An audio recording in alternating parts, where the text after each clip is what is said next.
You're going to love this interview. Just got done editing it. I'm glad I got it live for you. I'll be in the comments for the next 30 minutes hanging out, answering any questions you have. In fact, leave a comment below about data points or what you think is going to happen to the company, and I will respond to every comment. Additionally, if you're just loving the content, click the thumbs up and I will go and check out your profile as well and give your videos some love as well. In the meantime, enjoy the interview. Hello, everyone. My guest today is Lesley Eccles. She's the founder and CEO of Relish, the first ever relationship training app, making it easier to build happy, healthy, more connected relationships. Lesley, you ready to take us to the top? Absolutely, Nathan. It's great to be here. Yeah. So tell me first, the business model on this thing. Is it a pure play SaaS kind of B2B model, or is it more B2C? It's 100% B2C. We're going direct to consumer. That's my background. I think it's the right way to go for this product. It's an annual subscription, $100 a year for two people. Is that what most people pay? They sign up for 2 full years? For two people, not 2 years. Sorry, is that what most people do? They sign up for two people, $100 for the year? Exactly. Yeah. Okay. Got it. And tell us what it does first.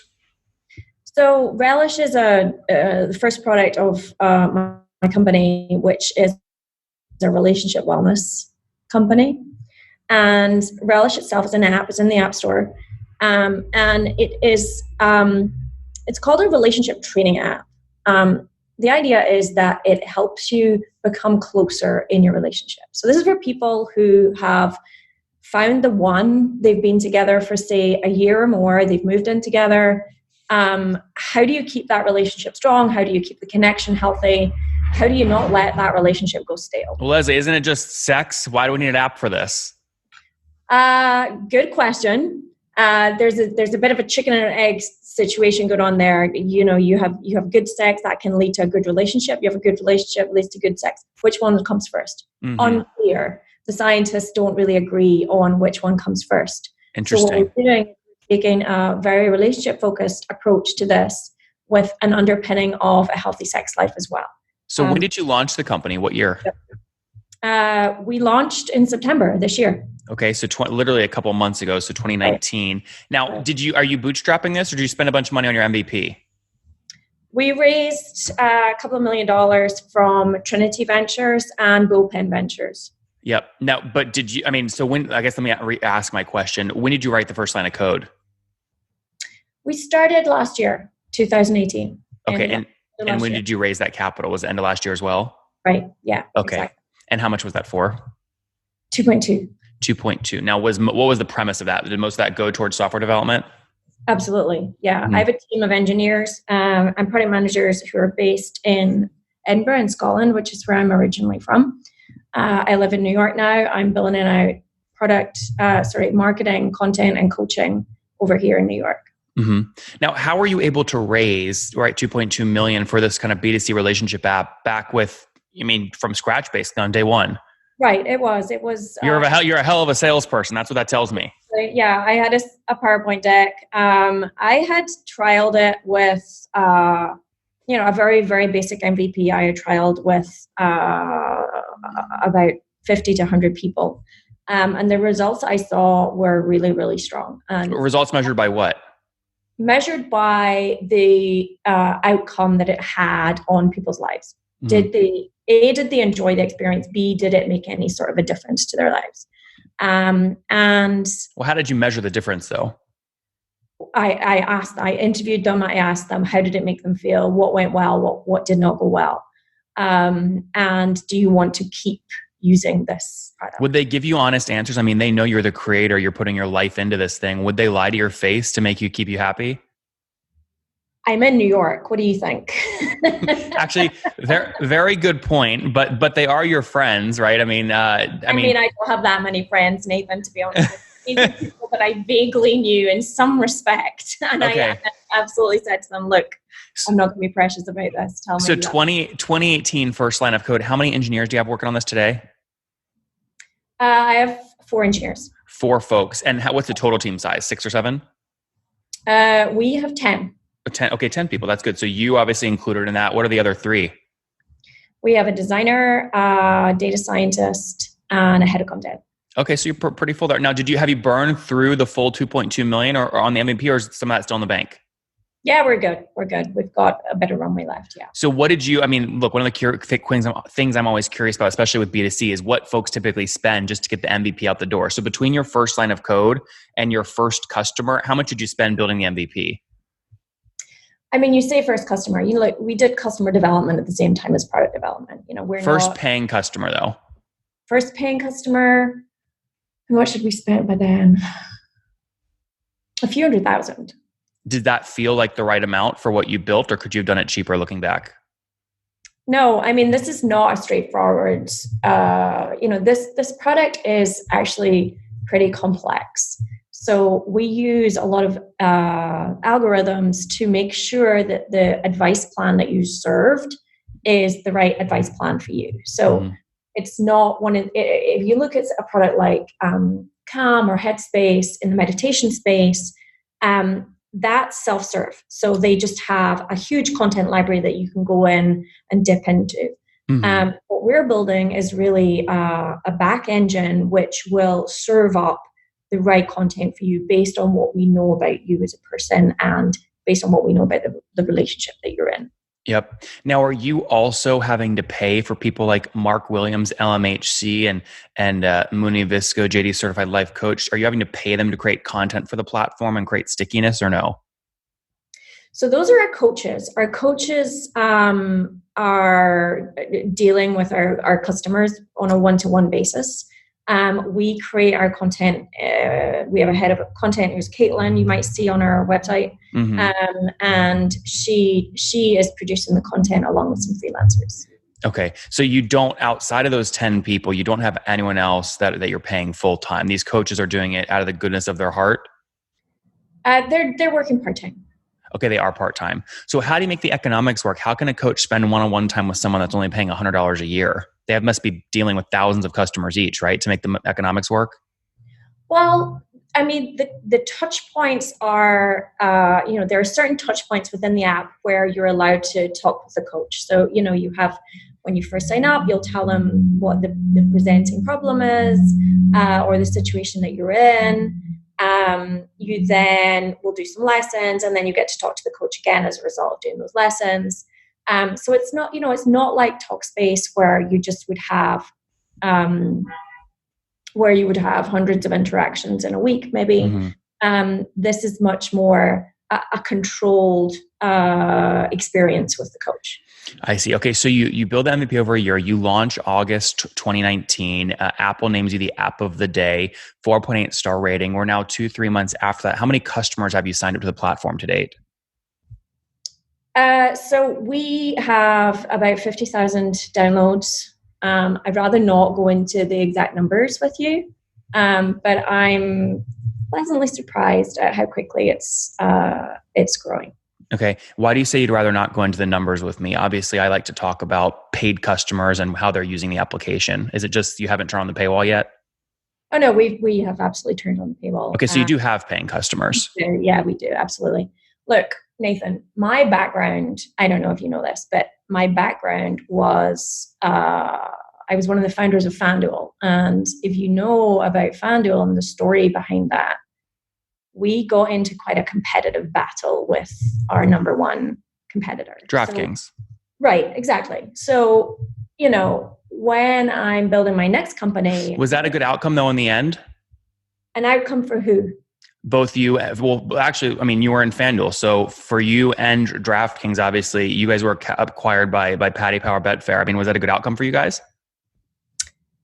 So FanDuel wasn't acquired by Paddy Power Betfair. There was a merger. And I think that. What's the difference though, right? This is really phrasing when it comes down to it.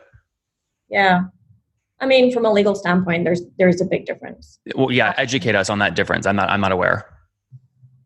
Okay. So, an acquisition is where Paddy Power Betfair would fully buy another company. A merger is where FanDuel and a piece of Paddy Power Betfair came together to create a new company. So there was, it wasn't a sale. It wasn't an exit, if you like. Well, sure, but there's an in between there, right? You basically just said they either buy nothing or 100, like basically 100%, right? So, I mean, when you say someone acquires someone, let me give you a hypothetical case, right? Because I don't know the actual details of the FanDuel deal. If they came in and bought 60% of the company, do you call that a merger or an acquisition?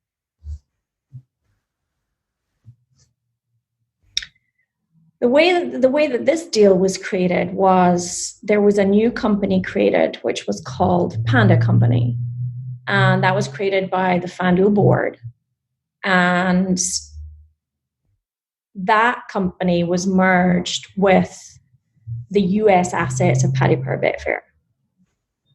And that came together to create a new company, which is now called FanDuel. Mm-hmm. So call it what you want. That's what it is. But there was no exit. So the board of FanDuel is still on the board of the new FanDuel company. Why didn't you stay with the company? None of the founders stayed. We had taken money from private equity. And when you do that, the ownership... You're talking the 2015 deal with KKR. We took money in 2014 from Shamrock Capital. Yep. And part of that was secondary? No. We took money in 2014 from Shamrock, and we took KKR in 2015. Yeah, but back to your point, I understand the founders would leave if you got liquidity in 2015. If part of that deal of KKR was secondary, I totally get that. Is that what happened? There was no secondary. No. Okay. There was no secondary. The founders were not allowed to take secondary. Got it. So I thought maybe I misheard you. I thought you just said you guys, none of the founders stayed because you guys got liquidity somehow. No, I said when you take money from private equity, it changes the dynamics of a company. And, private equity and VCs are very different. Yeah, I guess I'm digging here because I want to understand the difference between when founders call something a merger via an acquisition. I've always thought, honestly, it's just positioning. But if none of the founders from FanDuel are now at the final company, it's hard to call it a merger. I mean, I would call it an acquisition where they basically had essentially control. You guys got some upside and some sort of liquidity, obviously, and that otherwise you'd still be there. You guys went off and are now doing your own new things, and they're going to take their bets on competing with DraftKings and going after that market. No, that's not really how I would describe it. Okay, so why aren't you guys? I guess what I'm asking though is, every entrepreneur, and you know this better than anyone, has opportunity costs. You saw enough opportunity in this new relationship app that it made it worth your while, and it sounds like other founders left as well, to leave FanDuel. I'm trying to get inside your head and understand why you thought the relationship app opportunity was bigger than what you already had, bird in the hand, bird in the bush, at FanDuel. We all left FanDuel way before we started new companies. Let me put it that way. Okay, this was not, there's a shiny, bright new thing over there that I want to go and do. That was not this case. And we didn't take any liquidity from the company. We didn't do any secondary. So I'm going to let you do the sums on that and figure that out. Well, I don't want to figure, I'm not here to speculate. I'm here to ask you questions and learn. So what year did you leave the company? 2017. Okay, 27. Okay, so you left. What I want is getting at is all this basically kind of happened around the same time between the KKR deal and between Paddy Power Betfair coming in. That's when all the founders left in 2017. We left after the FTC blocked the merger with DraftKings. Yeah, got it. Okay. Very good. Okay, so moving back to where we're at today. So 50,000, you launch your 3-4 months and now 50,000 downloads. You do have paying customers. How are you experimenting with pricing? I imagine this is something you're constantly triggering back and forth with these new customers. How are you experimenting with it? Yeah, we're looking at annual price points versus monthly price points, and just trying to do the sums around that. It's still early days. We're right in the middle of a bunch of tests. I don't really have anything particularly insightful to share with you at this point. But yeah, obviously, it's an entirely new product, entirely new space, and we need to figure out what's going to work for us. What's considered, I assume you've done research obviously on the app ecosystems in general, and you have friends that have their own applications. If someone's getting 10,000 downloads in kind of this kind of space, what would you consider really like best in class in terms of conversion to paid? How many of those 10,000 would convert to paid? For me in particular, for Relish in particular? Or No. I'm talking in general. When you look at kind of where you want to get to in terms of goal conversion rate, what do you think is best in class? If you get 10,000 downloads, how many should convert to paid? I don't know what best in class is there. We look at each part of the funnel for ourselves, and we don't really benchmark ourselves against other apps or other products. We just try to improve every part of the funnel. So, we track that every week, and we just try to say, okay, what's going to move the dial at each part of this funnel. What's moved it effectively or the most effectively over the first 3 months in terms of new customers, not downloads, but new customers? I mean, we're constantly running different paywall tests. We're looking at different segments of audience to target. There's never a silver bullet with any of this. It's just 100 different things that you can do to constantly tweak and constantly improve it. Well, tell me about a test you ran though that worked well. It signed up a couple new customers. I'll tell you about lots of tests that failed. Tell me about one that won first, and we can talk about some failures too. But what worked well over the past 3 months? I think for me, the failures always stick in my head more clearly than the winners. And one of the ones was we wanted to test, like, what happens whenever we offer you, do you want a single account or do you want a joint account? Do you want to do this on your own or do you want to do it with your partner? And what we found was that offering choice on the paywall was actually a disaster. It was. Why does that surprise you? Most people would say the more choices you give anybody, the lower the conversion rate's going to be. Why is that surprising to you? I mean, maybe it shouldn't have been surprising, but I was surprised by it. And I feel like, the conversion was like 25% lower than it had been when there was just one option on the paywall. So, you try things, you move on. The unfortunate thing is with apps, it's much harder to test quickly than it is with a website. You have to publish, Apple has to approve. Yeah, it just takes longer, right? So you have to be a lot more thoughtful and careful with the tests you're going to run, because they'll take longer to get results. Yep. Well, we have a couple weeks left in the year. I mean, what's kind of your goal in terms of if you get, north of 1,000 customers by the end of the year, you'd be happy, or a range is fine? I'm just trying to get a general sense of how you're thinking about converting those downloads to customers.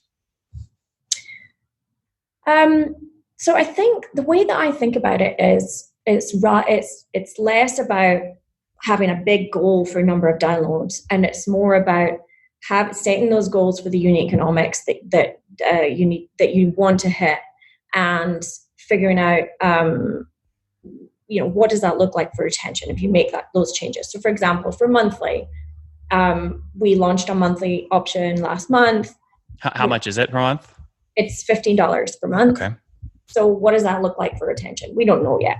Are you more or less likely to stick around if you're only paying $15 a month versus the $100 upfront? We don't know the answers to those. I want to find out all the answers to everything, and then think about, okay, now that we have all that in place, we're going to start scaling. All right, good stuff. On that note, let's wrap up here with the famous 5. Number 1, favorite business book. Favorite business book? Oh gosh. Are you going to give me like quick fire questions here? Yes, that's what it is. Have you listened to a podcast episode before? Not, Nathan, no. That's why you were surprised with the numbers questions. Is why I'm surprising someone like you when jump on and at least be curious about what you're about to jump into. You committed 20 minutes of your time to this. I did. I trust my PR. So favorite business book. I'm reading Ben Horowitz's book right now on culture, and I'm really enjoying it. Number 2, is there a CEO you're following or studying? Nope. And number 3, what's your favorite online tool for building the company? Amplitude. Number 4, how many hours of sleep are you getting every night? Sorry, what? How many hours of sleep do you get each night? 6. And what's your situation? Married, single, kiddos running around? Married and 3 kids. Holy mackerel, you are busy. Do you mind me asking how old you are? Older than you. The reason I ask is because I then want to subtract off, go back down to your 20-year-old self. What's something you wish she knew? That's a very good question. I wish she knew that the guy that she's about to meet is the one. That crystal ball stuff right there, folks. Hello, Relish. There you have it. We'll see what happens. 50,000 downloads over the past 4 months. Right now, $100 a year is kind of the test they're going at, but also testing monthly pricing as well. B2C application. They burned through a couple $100,000 building the MVP between 2018 and launch in August of 2019. They raised $2.2 million on day one, mainly based on the background of Lesley being one of the founders of FanDuel. So, Lesley, we're wishing you luck. Thanks for taking us to the top. All right. Thanks, Nathan.